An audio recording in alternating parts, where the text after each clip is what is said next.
Hello, and welcome to the 8th week of the Meg Quigley Summer Series sponsored by Fox Products.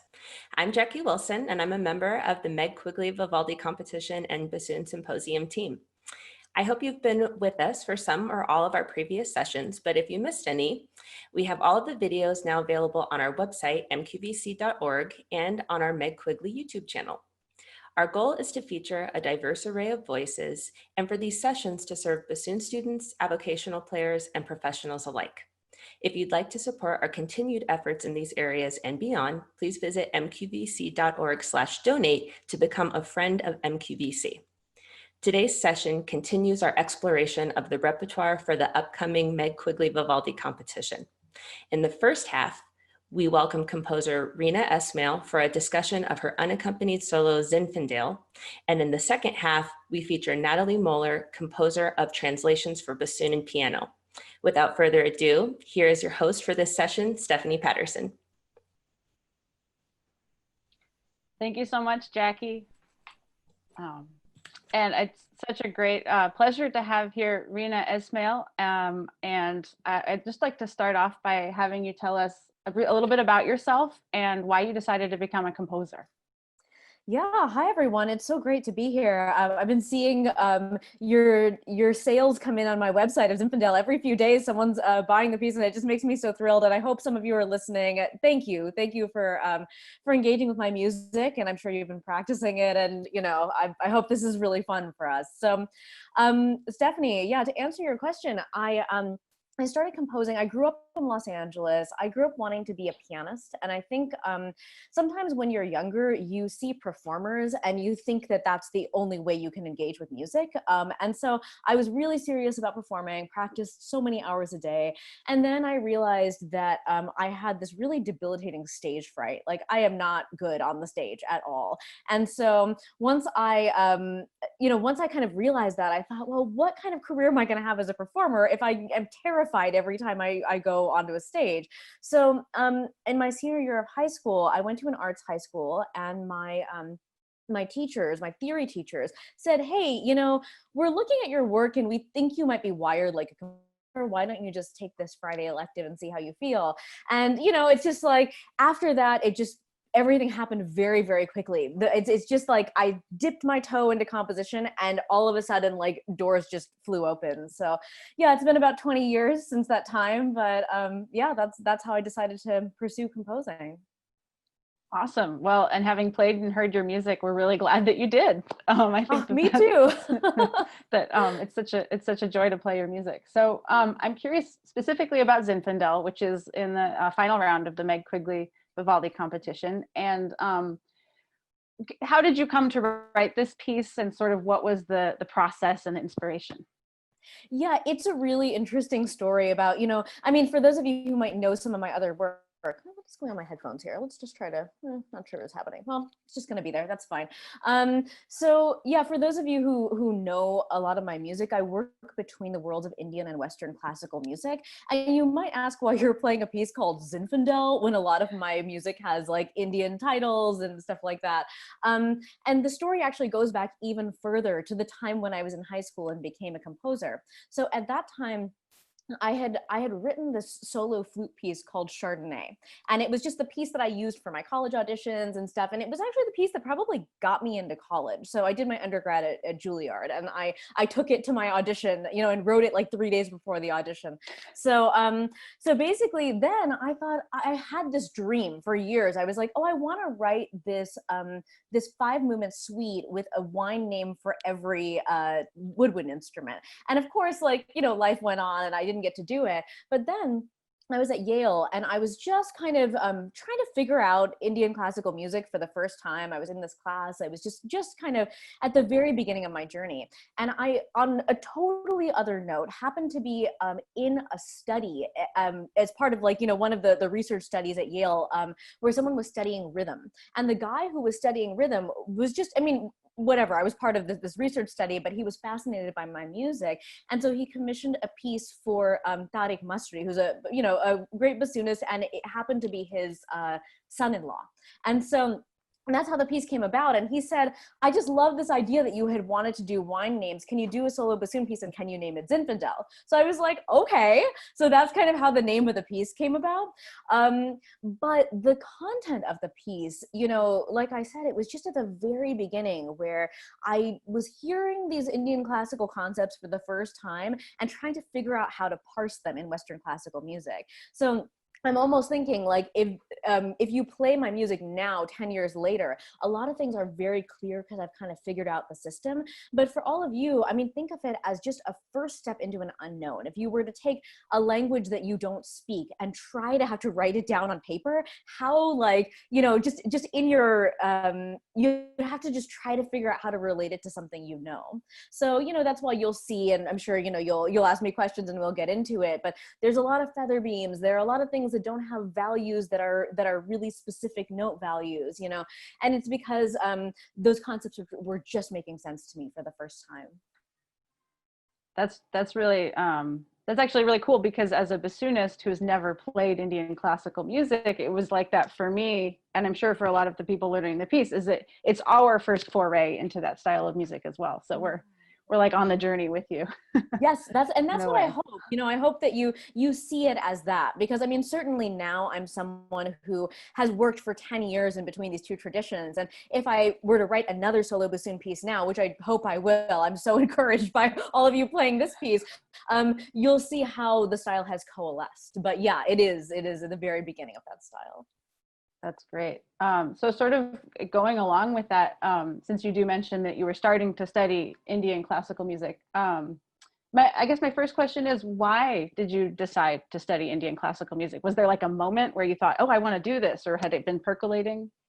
Yeah, there were many moments, but I think right around this time was this moment where, like, basically 10 years before that. Also because, I mean, if you just look at me, you can see that I'm, you know, of Indian heritage, and I happen to be from a part of my mom is from a part of India where they studied Western classical music, right? So that's how I grew up being, you know, when I expressed interest in music, my parents put me in, you know, piano lessons and guitar lessons and stuff. But, you know, of course, you go through life as someone who looks like me, and everyone's like, oh, you're a musician. Oh, do you do stuff with Indian music? Because I look Indian. And I mean, truth be told, I was so embarrassed. I was like, oh my gosh, is it not enough that I'm like trying to learn how to write orchestra music and choir music, that I also have to figure out Indian music? And so it started as this thing of like, you know, no, I'm just going to be a Western composer. And then finally, you know, it got to the point where I realized, especially the further and further along I got in my career, that I was going to spend my life with people who didn't share my culture.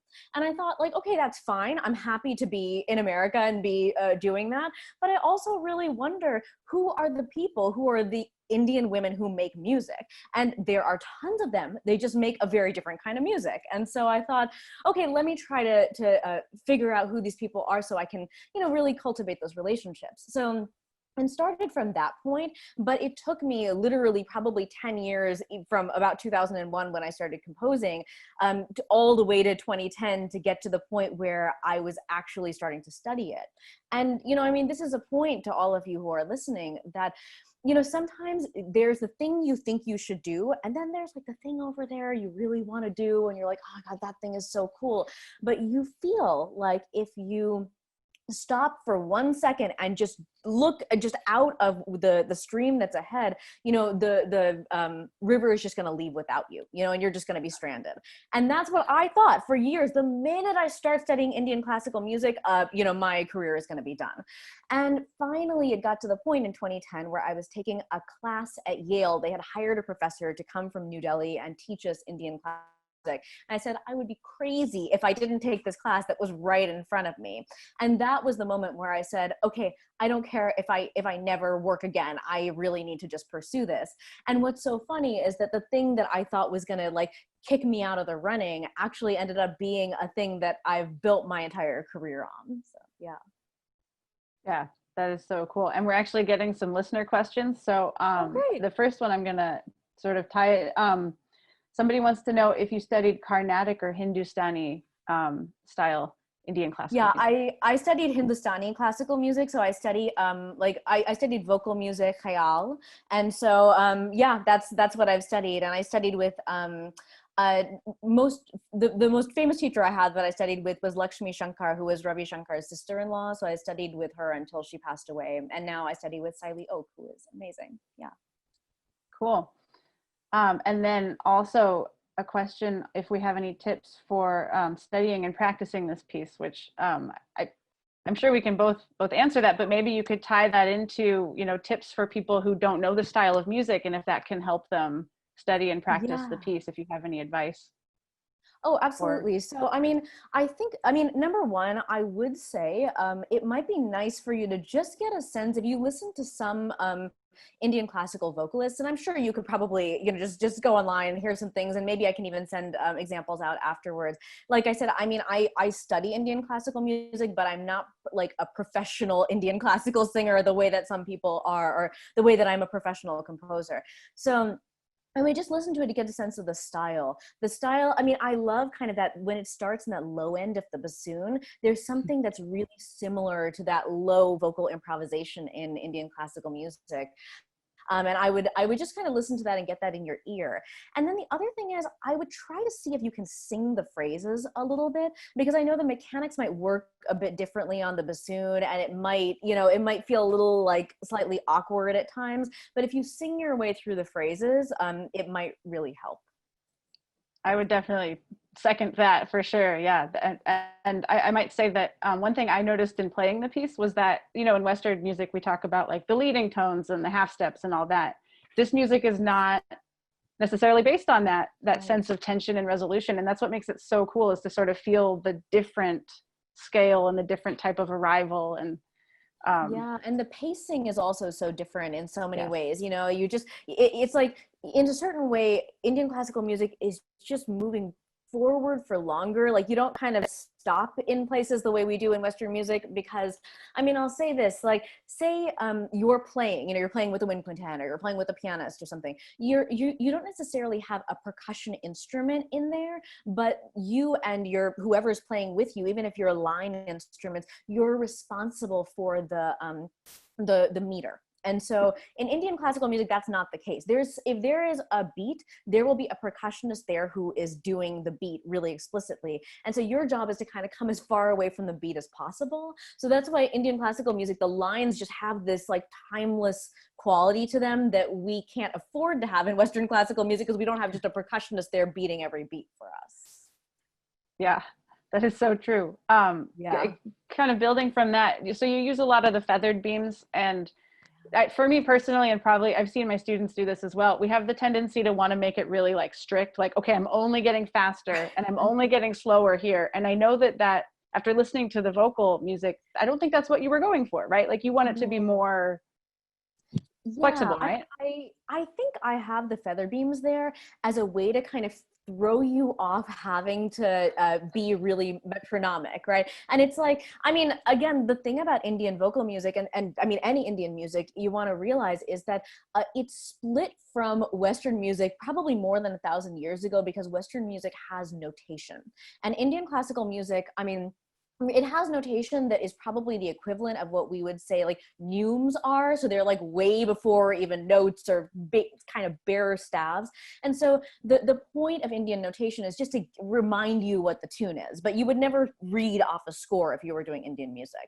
And so in actual fact, it's evolved a little bit less like Western music and a little bit more like Western just speech, you know? So, I mean, imagine if I was talking to you and I was like, okay, now, I mean, I'm making tones with my voice, I'm doing all this. And I was like, okay, notate this on a piece of paper. You would go crazy. It would be insane.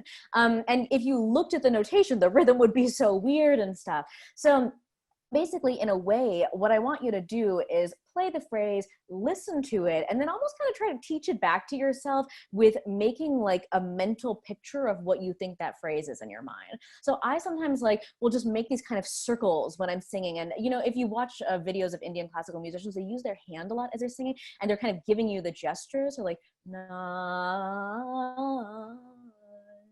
na, you know, like they kind of like have this gesture. So almost just see it as this little line that you're making. Like you're kind of waving your magic wand as you're singing. That is so cool. Hard to do on the bassoon, but You can have your Yes. pretend Yeah, hand. exactly. Yes. Your hands are Yeah. busy. Yeah. I love that idea. I just want to reiterate the idea of playing it and then singing it back to yourself is such a great tool for learning how it sounds. I love that. Yeah. Great. That's Good. great. I'm glad that's helpful. Yeah. Yeah. And actually one thing I did was I looked, because I know Indian music is, or Indian classical music has scales, right? That then you would Yes. improvise Yes. over. And so I would try and learn the scale that you had picked for a specific section and then like just improvise on it to try and get the sound of it in my ear. And I would recommend that for anyone learning your piece. I would agree with you. That's a really great thing. And you know, my later music, because this is before I even knew any ragas or Indian classical scales, so I was like, well, let me pick something that sounds good to me and whatever.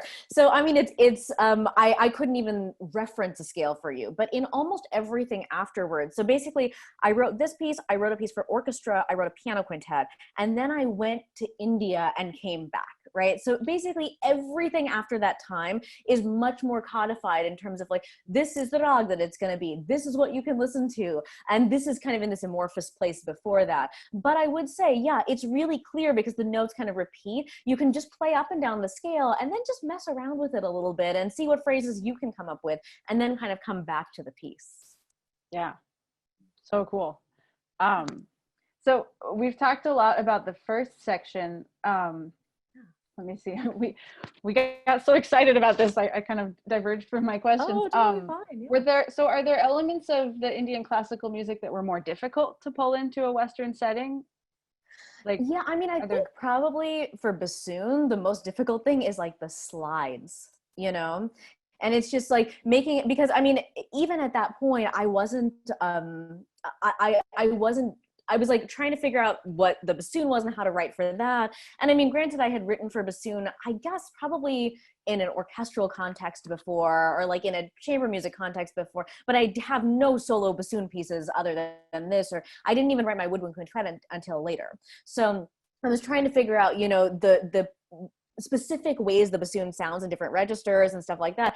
And then I was also trying to figure out stuff on the other side. So yeah, I think the thing that maybe doesn't translate as much is just the slides and the spaces in between notes, which is pretty much true for, you know, wind instruments, for piano. It's really strings that are able to cross over a little bit. And I would say that, you know, if you want to check out the double reed Indian instrument, there's an instrument called the Shehnai, Shehnai. And so it's a little similar to the oboe, but it has, I mean, and I'm saying this with I've not played a double reed instrument myself, but I think the reed is a bit more flexible, might be a little bit bigger. And so you can slide on it a little bit more than you would be able to on Western reed instruments. So if you want to kind of check that out just to see what the sound is that it's aiming for, that might really be helpful too. Cool. Awesome. Was there anything about the bassoon that particularly inspired or surprised you, since we're talking about the instrument? Yeah, I mean, just in general, the way that things sound in different ranges just feels so there's a lot of surprise to me. Like the power in the low range actually really surprised me, you know, and I think like maybe we think things down there just don't sound as powerful and as huge as they do. I mean, I'm in the middle of writing a piece right now that is for soprano and chamber orchestra, and it's single winds. And I find that the bassoon can often just carry the bass in a way that you just don't expect it to. It's really, really beautiful down there. And then also it's interesting how when it gets a little bit above the staff, I think there's a part of me that thinks it's like the cello and is going to have this like tenor register, and it's a little thinner than it would seem like it would be there sometimes. So I'm like, you know, it surprises me where to write things. And sometimes I find myself having to go back to orchestral excerpts and really listen closely just to see how it moves through different ranges with different timbres. But I mean, also just the range in general, it's so surprising, like what a huge range it has and what expressive potential it has, you know. Yeah, because I mean, actually, to return to your question before, one thing I wanted to say is that a place where it's similar to Indian classical music is it does have that kind of nasal quality to it. And I think like there's something about it that can immediately kind of evoke something Eastern. And I think, you know, there are other instruments like that can't do that, but oboe and bassoon have that quality to them. So yeah. Yeah, having descended from those instruments that came out of the you know, all the Middle East and then, you know, parts of Eastern Europe. Yeah. Yeah, Cool. absolutely. Yeah.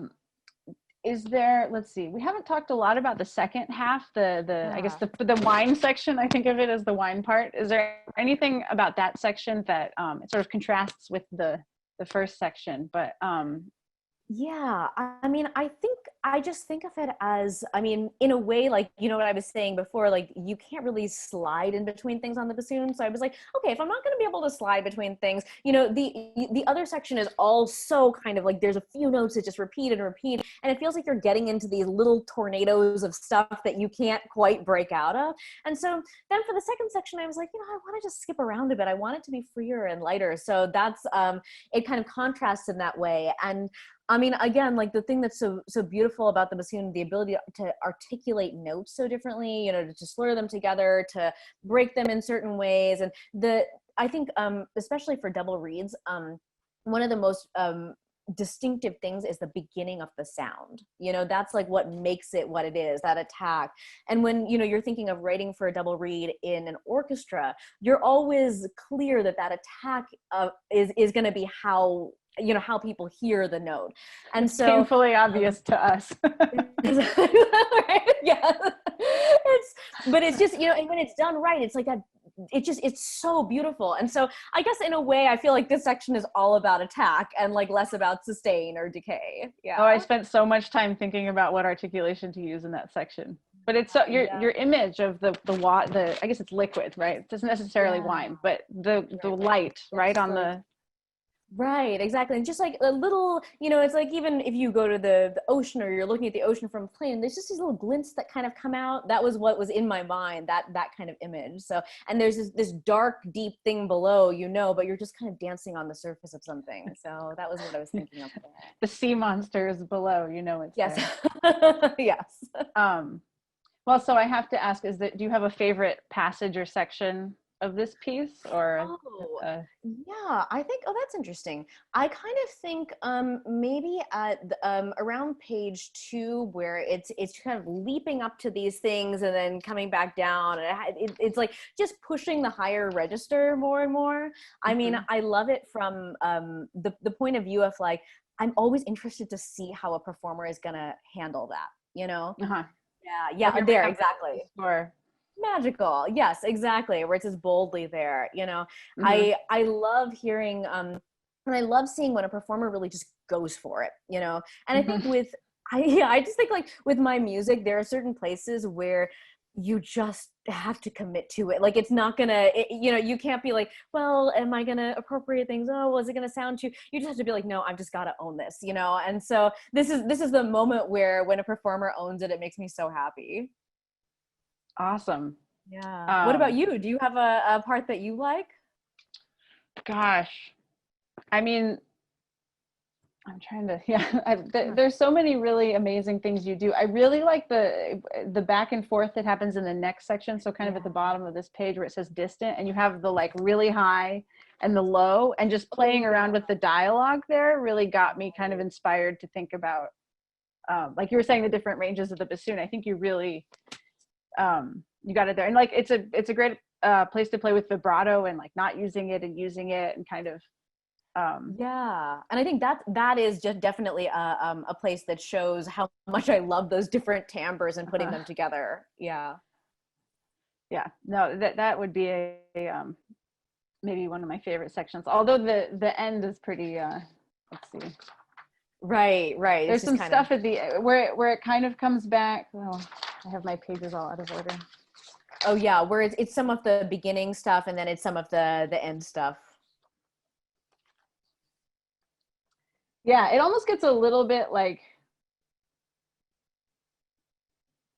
I don't know, the second to last line, I think, has some of my most favorite groupings of notes. It almost sounds like jazz a little bit. You know, it's very like sentimental. I don't know. I really like that spot. Oh, good. Yeah, I know. It's like actually doing this piece for this competition has really made me go back, because I hadn't really heard the piece for years before this, and I went back and I was like, is this piece even good? Like, I don't know, like, let me see, should I give this piece to them? But like, when I went back, I was like, oh no, it's kind of cool. Like, it made me kind of fall in love with the piece again in a way where I had just dismissed it. And I mean, actually, that's a point for those of you who are listening. I think it's so important to note that sometimes you will do something and you'll feel like it's not met with resonance. You might give a performance and everyone's like, ugh, whatever, and then you think, oh, maybe I was bad. Like, and then you listen to the recording like 10 years later and you think, oh my God, like, wait, that was a great performance. Like, what was I thinking? And so it's just sometimes things take some time to find the right resonance. And I really think like this piece has really inspired me in that way, because I didn't think this piece was ever going to find resonance. I thought it was just going to be shelved. And so, I'm so thrilled that so many people are enjoying it and playing it. And it's inspiring me to kind of go back and, take those ideas and bring them forward into my current practice. So, yeah. Yeah. Well, lesson learned. If you write a piece for bassoon, we will find it and we will play it. Well, now I want to write more pieces for bassoon, knowing, this is just awesome. So, yeah. Great. Well, we have about 2 minutes left. So I want to let the audience know that if they have questions for Reena, please ask them now. And in the meantime, I might, someone is asking, all accidentals carry through the line, sort of a technical. Yes, all accidentals carry through the line. And again, this is one of those things where in my current work, it's so clear because this is a question that comes up so often. But yeah, for your purposes, absolutely, yes. Yeah, when playing without bar lines, sometimes it's yeah confusing. Absolutely. Well, so my last question is what are you working? You've mentioned that you're working on this piece for soprano and chamber orchestra. Do you have any projects coming up that you're really excited for, or anything you're?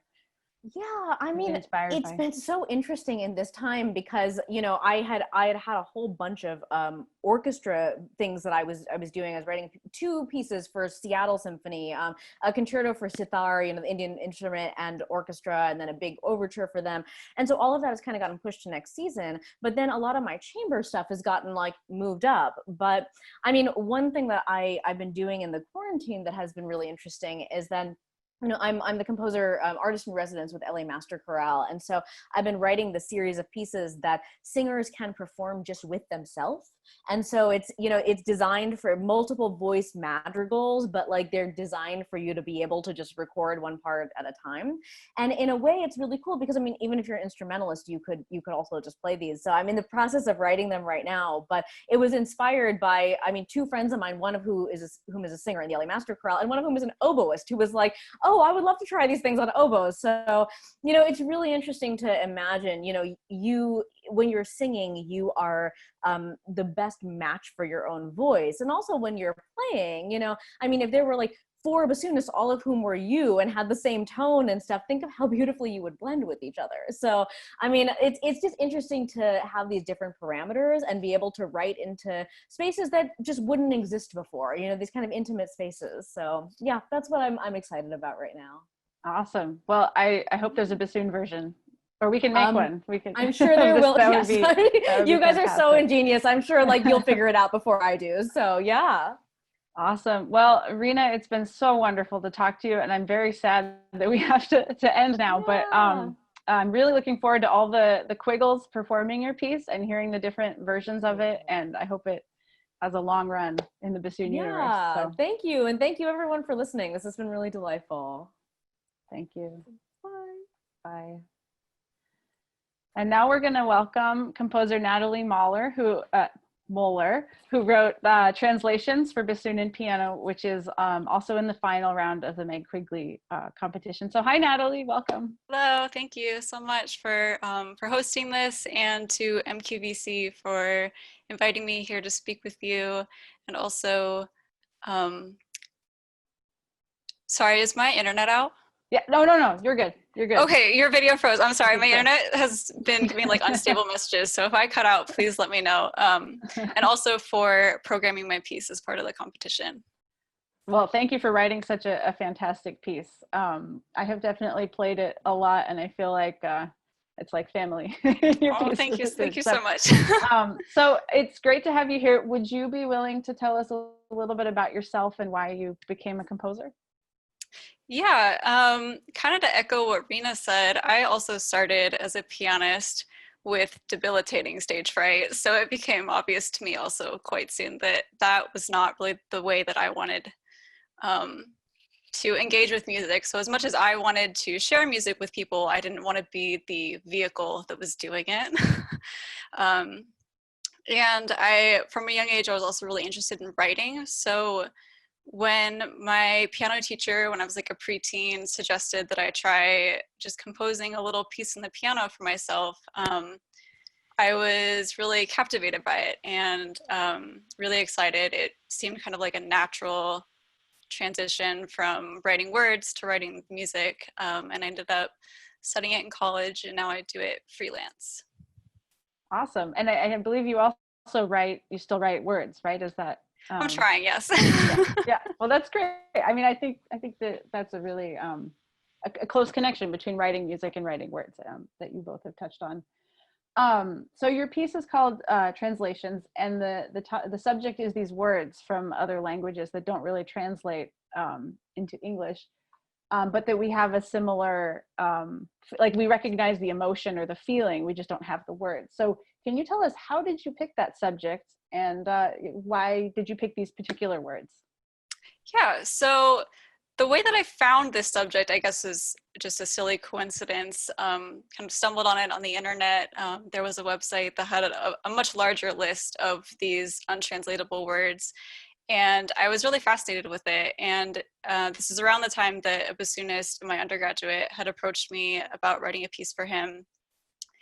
And it ended up kind of sparking this idea to structure the piece around a group of these words. So I picked ones that really resonated with me and that I felt contained like a much larger story just in of themselves. And I pieced them together in a way that I felt kind of mapped kind of an emotional journey. So even though the piece is not explicitly programmatic, I would say there is kind of a journey of emotions, characters almost between the bassoon and the piano. To me, the progression is like a meeting of two individuals, perhaps finding companionship and love, and then loss and devastation, and then finally moving into a place of peace and acceptance. So in addition to kind of guiding the emotional journey of the piece, these words also gave me ideas that led to like specific musical gestures or textures. So for example, the first movement, which is supposed to be the meaning of the word, and I'm sorry if I'm pronouncing this incorrectly, it was difficult to find. This is hard to pronounce. Mamila Pinatapai. Yeah, so the silent but meaningful look shared between two people who kind of see each other and they want to start something, but they don't want to be the one to do it, probably because they don't want to mess up. Musically, I ended up taking kind of a more playful approach to this. The dialogue between the bassoon and piano is a little bit awkward and stilted sometimes. I wrote kind of like deliberate missteps with arriving on like clusters together as opposed to arriving at the same note. Or there's kind of like pauses in the rhythms, but they kind of come together at the end. And then that leads into the second movement, and which is a lot more longing. You don't want to live without this other person. And the very beginning, to me, I kind of started almost as like a lullaby, very abstractly.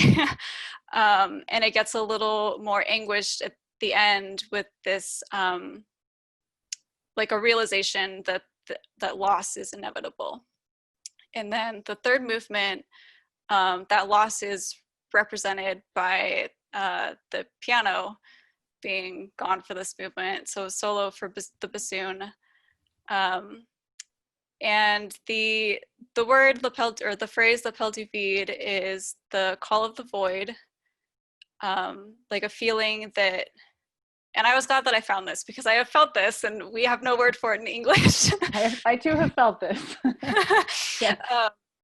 So even though this phrase has more of a physical connotation, in my mind in this movement, it's a bit more of a metaphor, an emotion of being pulled down into despair, anguish.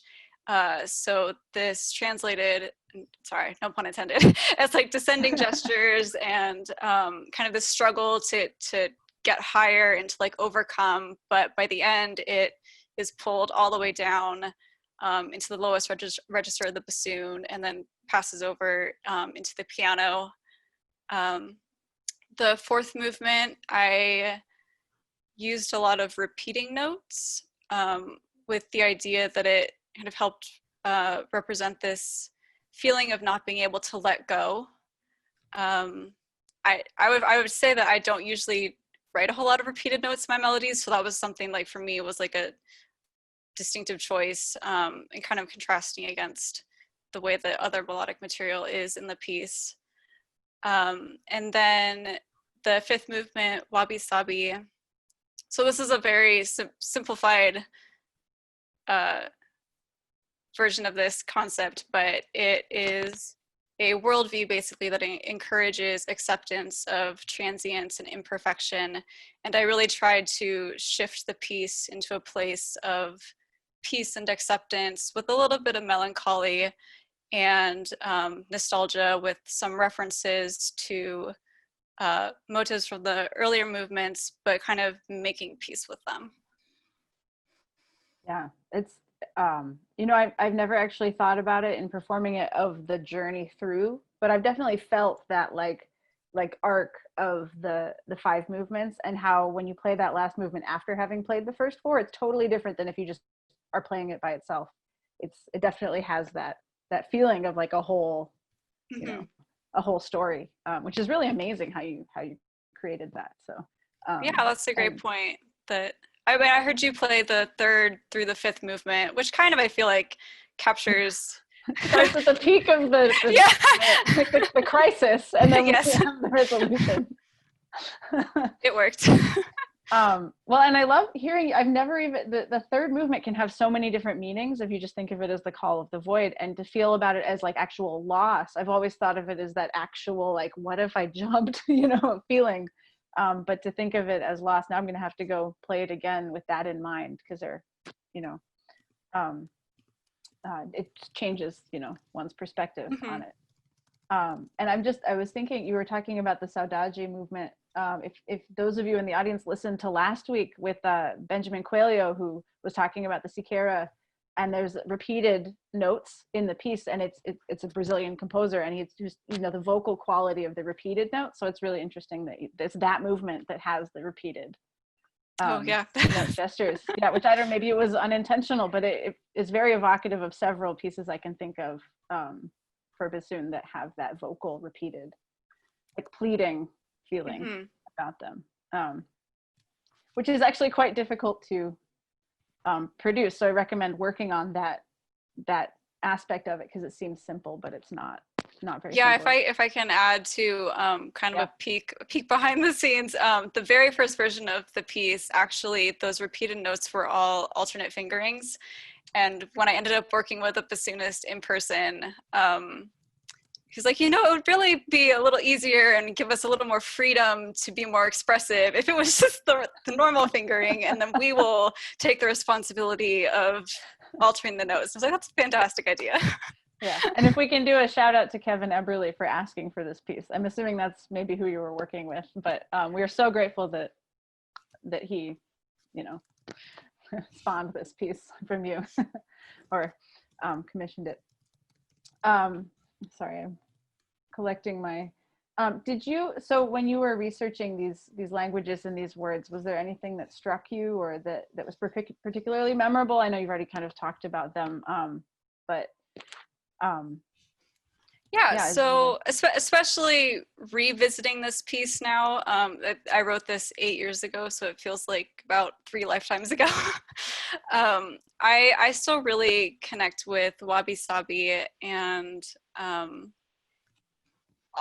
multiple levels, honestly.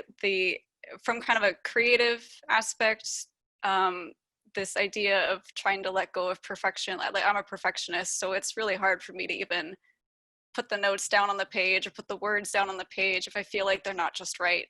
And that is a really good way to not put anything down ever. So trying to kind of be at peace with imperfection and that things will change. And then honestly, just right now, it seems particularly meaningful when everything is just outside of our control during everything that's going on in the world right now. So yeah, that one has stuck with me the most. Yeah, I would echo that for sure. And as a performer, the sense that you're never going to be perfect, you know, because we strive for perfection. And so that debilitating stage fright that you both mentioned, I mean, I was shaking in both of the videos that are that have been released. And I had the moment where I was thinking, do I really want to release this video of myself being vulnerable? But we're never going to be perfect. And so we have to just, you know, put it out there, like you said. Yeah. So wonderful. And I should do another shout out because actually I heard about this piece from Nicolasa Custer, who is one of the executive directors of Meg Quigley. And she actually heard about your piece from Carolyn Beck, who I'm guessing has performed it as well. So it's this amazing chain of wonderful bassoonists who have brought us this piece that now we're sharing with all of the Quiggles. So thank you to all of you. She's actually, she was Kevin's teacher. Awesome. So that was the connection. Yeah. I love the circle of all of this. So, you know, we bassoonists stick together. Great. So was there anything about the bassoon that particularly inspired you or surprised you or challenged you maybe when you were writing this piece? I really hope this does not offend any bassoonists in the audience, especially after like my experience with the bassoon, not as someone who can play the bassoon, obviously, was mainly in wind ensemble, hearing passages that were given to the bassoon section, or in chamber music recitals. And then when I was doing study for this piece in preparation, listening to more like solo repertoire, I ended up hearing a live performance of Barrio Sequenza at Michigan, and I was so astounded. It was amazing. I think some of that snuck into the third movement, so I apologize for the difficulty of that movement. You mean not putting a place to breathe?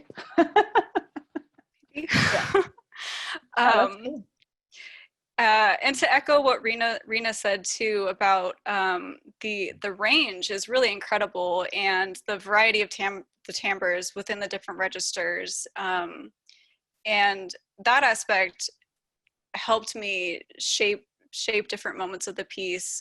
Like I mentioned a bit earlier, I knew that I wanted like the lowest moment in the bassoon to be in the third movement, particularly at the end. It helped me kind of map where to put the more like poignant high moments. So they ended up in like the fourth and the fifth movement. So yeah, and I've always, as someone who's not a woodwind player, I've always been fascinated with techniques like Flutter Tongue because it's still just, it sounds so cool to me. And the glissandi and the bends, I think, were fun to play around with too. Yes, and they're fun to practice as well. But yeah, actually having worked on the Barrio Sequenza helped me with the bends in your piece because yours are much quicker. Okay. But yeah, that's so I'm so glad that you enjoy the extended techniques on our instrument. We have a question about in my performance, one of my performances, I started moving to the front of the stage to perform the third movement because, and this is not in the score, and I don't know what your thoughts are on this, but I felt like being on the edge kind of helped me get into that feeling of the void, you know? So, you know, kind of like when you go up to the high note, like feeling like you're a little unstable. So I would go up on one foot to kind of get that sense within my own embodiment of the piece. So anyway, that was not in the score, but I would recommend that people try playing on the edge of a small precipice. Very creative, but please don't fall off. Right, yeah. Not the very edge, let's say. So let's see. Do you have a favorite passage or section of the piece? Yeah, this question would have been a lot more difficult to answer, I think, right after I wrote the piece, because when something's like freshly written, you kind of feel like all of it's really precious.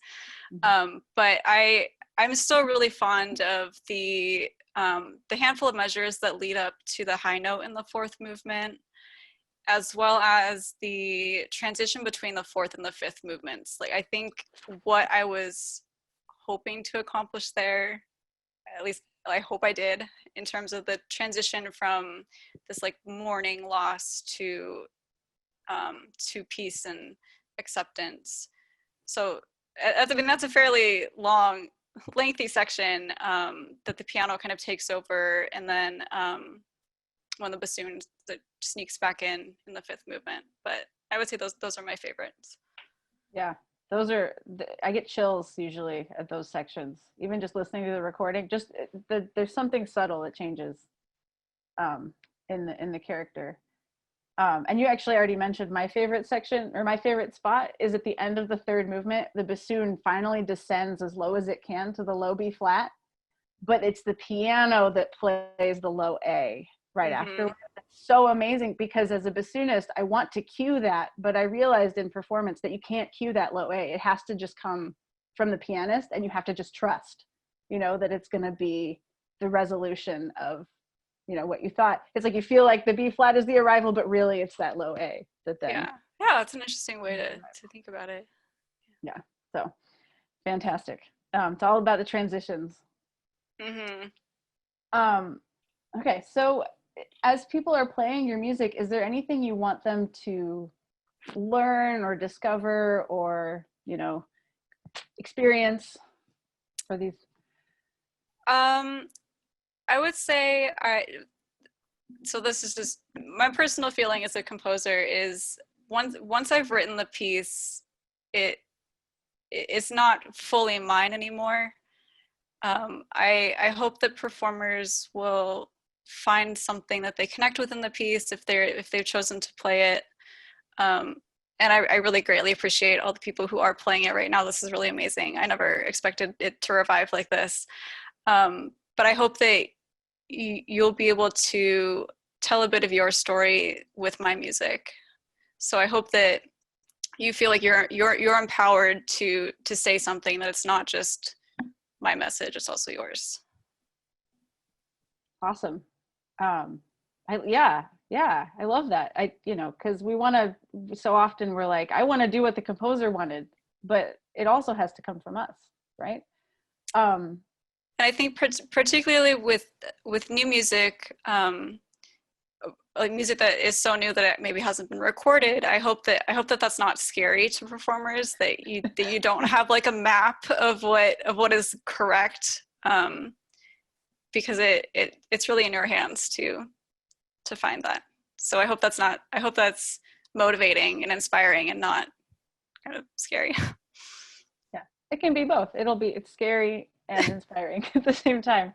As a word of advice to those of you out there who are performing or preparing this piece, and of course we know with Meg Quigley, with the competition, there's a element of audience engagement. And so with this piece, this is one of those pieces where when you engage with the audience and you share something personal, or you tell a story with it, the audience reaction can be so amazing.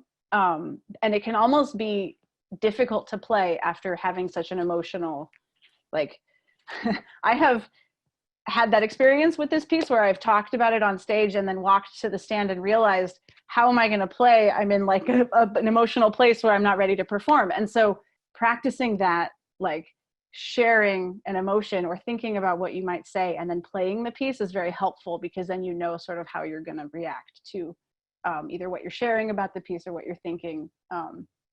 And definitely practice it all the way through to feel that beautiful arc that Natalie was talking about, for sure. I think that's really important. I'm so grateful for what you said, I'm so grateful for what you said before the performances of my piece. I think the first one I saw was live streamed, and I saw it after the fact, and then I saw the one in person.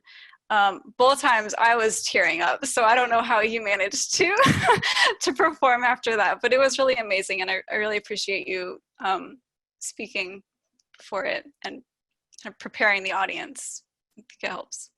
Yeah, thank you. I'm glad. I'm not glad to have that effect on people, but you know, it's not bad to move people with what you say. And so, you know, you Quiggles out there, I hope you can find something really personal. I think the first time what really got me from what I spoke about was that my husband's aunt's husband had just died. And so I spoke about the Ya Brene movement and the desire to die before the other person so you don't have to live without them, and how, you know, she was now thinking about her life without him, but maybe he was the lucky one to not have to live without her.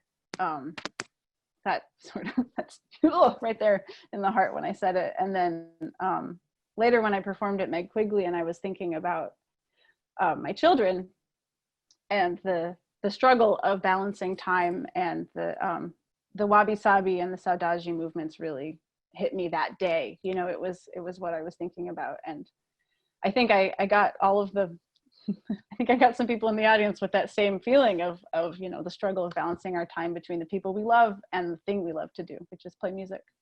So, yeah, it's, okay, I'm not gonna cry. Let's see. I'm seeing if we have any questions from the audience.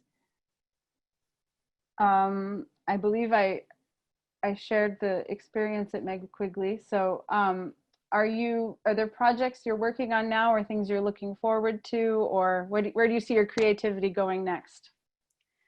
I'm actually in between musical projects right now, so I'm taking this time to focus a bit more on my writing. The last project I worked on was actually a student video game project at USC, so that was a lot of fun. Ever since I was in school, I've been really hoping to work on a video game project. So that was an amazing experience. Is it the music doing the? Yes. Yeah. Awesome. I wrote the score. So it was a fairly short game, but I thought the themes were really important. It was centered around sustainability and empathy. And it was, it was really inspiring to kind of explore that in a musical form. Awesome. And I'm sure that your ability to tap into emotion in the music was helpful in that arena, because, you know, we don't always think of video games as being an emotional experience, but I'm sure they can be when it's about topics like that. Great. Let's see.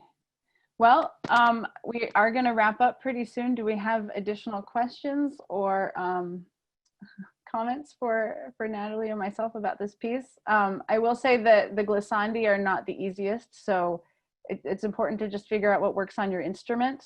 I spent a lot of time just playing around with fingerings, and I think it's okay if they don't sound like a perfect string player glissandi. Is that okay? Yeah, it's more the affect and the gesture than it doesn't need to sound perfect. I would always say emotion before perfect tone or something. Yeah. And I think feeling that struggle in the performer can be more effective. So definitely find a way to put your voice into the glissando rather than being afraid of it. And same with the flutter tongue. I know a lot of people struggle with flutter tongue. So the way I learned to flutter tongue was actually by growling, not doing a flutter, because I couldn't roll my R's. So I would do like a saxophone growl where you hum and play at the same time. I know last week Ethan Lippert talked about singing and playing on the Nicole DeMaio piece, and so if you can do like a while you play, I suppose I could. I don't know. I don't want to demonstrate. And then it eventually moves forward, and you can get more of a flutter sound. So don't be afraid of the extended techniques. They can be real important and emotional. What's the word? Catalysts. Yeah. Okay, here's a question. Tips for the unaccompanied movement for people who might be afraid of it. It does look a little bit intimidating on the page. I will say it's, I don't know if we could get a projection of a little bit of the third movement. I learned it line by line, very slowly with a metronome. And there are some spots where you put in an irregular beat. So, you know, you have to be creative with your use of the metronome. But I would say worry less about the manic and as fast as possible, and go for figuring out, you know, the gestures, and then it'll come the more you play it. And once you get it in your ear, it's actually not as scary. It's kind of fun. There's this really cool, at the top of the next page, there's this really fun da da da da da da da da da, like kind of groovy tune that I always jam on when I get there. So find the little, I know that some of the meters look a little scary too, but it's, if you break it down and you just work on it measure by measure, and there are diatonic collections, you know, you just have to identify them. They're there. They're there. But yeah, it's a wonderful piece, and we're so glad you wrote it. And I can't wait to hear all the different versions of it that the Quiggles come up with, and other people who hopefully are inspired to play it. Yeah, thank you so much. I'm so excited too. If anyone has any questions, or you just want to chat with me, you can please feel free to send me an email. Great. Well, thank you to Fox Products for sponsoring this wonderful session. Thank you to everyone in the audience for listening. And I hope you all go out and play these two pieces. They're fantastic. And next week we have another composer session. Hang on. We'll be looking at pieces by Adolphus Hailstork and Anne Gebur with Kristen Wolf Jensen and Lacolian Washington. And that's going to be an awesome session. So I hope you all tune in for that. So thank you to Natalie Moller, Reena Esmail, and Fox Products, and of course everyone at the Meg Quigley team for everything that you guys have done to put on this wonderful summer series. And if you've missed any of them, please go to the YouTube channel, check them out. There are some amazing conversations. So thank you so much. thank you.